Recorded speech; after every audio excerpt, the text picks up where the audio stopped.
There's nothing like the thrill of buying a new car, and even if it's used, hey, it's still new to you. Sure, it'll take some time to air out the smells of the previous owner, but you can bet that as soon as you drive off the lot, that car is all yours. Well, most of the time you can. When one Georgia man found a listing online for a highly sought-after vintage car, he immediately hit the road, hoping to add it to his collection. However, as soon as he opened the door, he discovered that the original owner left behind a chilling item that was impossible to ignore. Coming from a family of auto shop owners, Zack Taylor was practically born loving cars. From those early days on, Zack began acquiring quite the collection of automobiles, but he had his eye on one in particular. Even with a garage jam-packed with collectible cars, there was one vehicle that had eluded Zack for most of his adult life: the 1968 Ford Mustang Fastback. And given the car's unique history, its lack of availability should come as no surprise. An updated version of the redesigned 1967 model, the 68 Mustang, became an American icon thanks to its role in the Steve McQueen classic Bullitt. Car collectors were relentless in their pursuit of the legendary model. This made Zack's life difficult. But he wasn't willing to give up on his search, and in July of 2017, his determination finally paid off. Browsing Craigslist one afternoon, Zack stumbled upon a 68 Fastback for sale in nearby Franklin, North Carolina. Before he could talk himself out of it, Zack was already on the phone with the seller, who explained he listed the car for a friend who didn't have internet access. The intermediary then put Zack in touch with the actual seller, who invited him to North Carolina to check the vehicle out for himself. With childlike giddiness, Zack hopped in his car and began the 2-hour drive to Franklin, all the while picturing what the Mustang would look like parked in his collection. Sure, the car would need a ton of TLC to restore it to its former glory, but Zack was willing to put in the extra work to make his dream a reality. When he finally arrived at the small North Carolina farm, Zack pulled up to the old barn where he found the Mustang waiting for him. There, he met the car's owner, Bruce, who gave him a little more insight into its history. According to Bruce, the Mustang was originally owned by his lifelong friend James, though it had been years since the car was in working condition. In fact, the Mustang had actually sat under a tree in the hot Florida sun for decades before Bruce got it. Sadly, James had passed a few years prior, and with his family looking to sell the car, Bruce happily purchased it from them. Since then, the Mustang has sat untouched in the shady shelter of Bruce's barn. With such a unique story behind such a unique vehicle, purchasing the car seemed like a no-brainer for Zack. He began looking the car over, and after finding the exterior in pretty decent shape, he decided to take a look inside. The interior was a little more worn than he'd expected, but with a little time and effort, the bad boy would shine up brand spanking new. But as he continued to examine the car, he noticed an unusual feature that certainly hadn't come factory installed. Resting in the passenger seat was a small mason jar filled with a strange white powder and labeled James. Puzzled, Zack turned to Bruce and asked what the peculiar object was. His response? That's James. That's right, James, or rather his ashes, had made the Mustang his post-mortem abode. Zack was completely shocked by the revelation, and even after the weight of Bruce's words had settled on him, the decision to buy the car or not was tougher. Ultimately, he decided not to buy the car.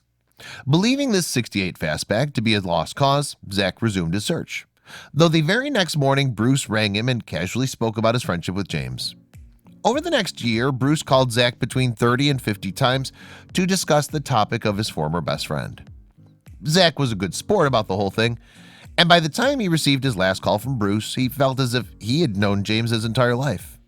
And so, Zack decided to move past his reservations and purchase the car from Bruce, ashes and all. For just $7,000, Zack got a great deal on the car, though as he began working on it, he realized the Mustang was a lot more beat down than it looked. It was a tough decision, but in the end, Zack sold the car to a buyer he knew would make James proud. That buyer turned out to be Colin Budden, owner of Corner Classics on the Isle of Wight off the coast of England. Budden and his team had successfully restored 25 vintage Mustangs over the years, and with a little elbow grease, he hoped to make James's number 26. Budden began restoring the car for a client, working to replace the Mustang's rusted body. And as for James, well, his days of cruising were far from over. But this time around, James' ashes weren't going to sit on the passenger seat. They were going to become part of the car itself. Budden hoped to incorporate the remains into the vehicle's chassis before the build was through, allowing James to continue the ride until the end of time. Yet not all discoveries made after purchasing a used item turn out to be as morbid as a jar full of previous owner's ashes. Zack wishes he'd gotten a hand-me-down as lucrative as the one found by Laura Russo, Kelly Gousty, and Reese Workhoven. As they settled into their new apartment, the three roommates knew they had tons of unpacking and chores to take care of. But none of them expected that one routine purchase would lead to the greatest discovery of their young lives. The trio resided in the charming, old-fashioned town of New Paltz, nestled in New York's Hudson Valley. Though the community made for a neat place to live, these friends weren't exactly surrounded by luxury. Lara, Kelly, and Reese were all either enrolled in college or recently graduated. Most of their income went toward rent and ramen, so any leftover cash had to be invested wisely. One thing they all agreed on was that the apartment desperately needed furniture. The 20-somethings wandered into their local Salvation Army store and inspected their couch selection. They came across some really nice pieces that unfortunately wouldn't fit in their apartment. Only one would, and it was a doozy. So the roommates had no choice but to lug home the oldest and ugliest couch that the store had to offer. Still, it was only $20, so they certainly found a bargain, even if it was unsightly. Lara, Reese, and Kelly celebrated by sitting back in their new couch and watching some TV. Some doubts crept through their minds, however. One part of the couch was so uncomfortable, it felt like there was something inside of it. Inspired by this half-serious thought, the roommates began to search through their sofa.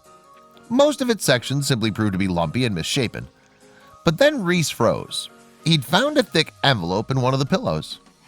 Kelly and Lara tore apart the rest of the couch in a frenzy.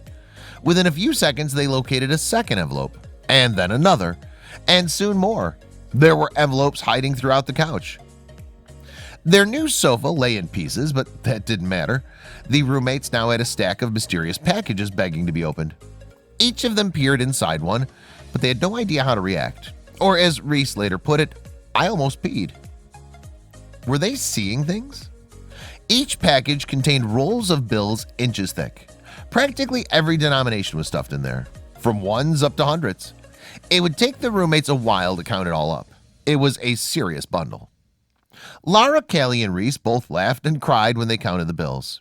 Sure, they'd all found loose change between couch cushions before, but this type of discovery, on the other hand, defied explanation.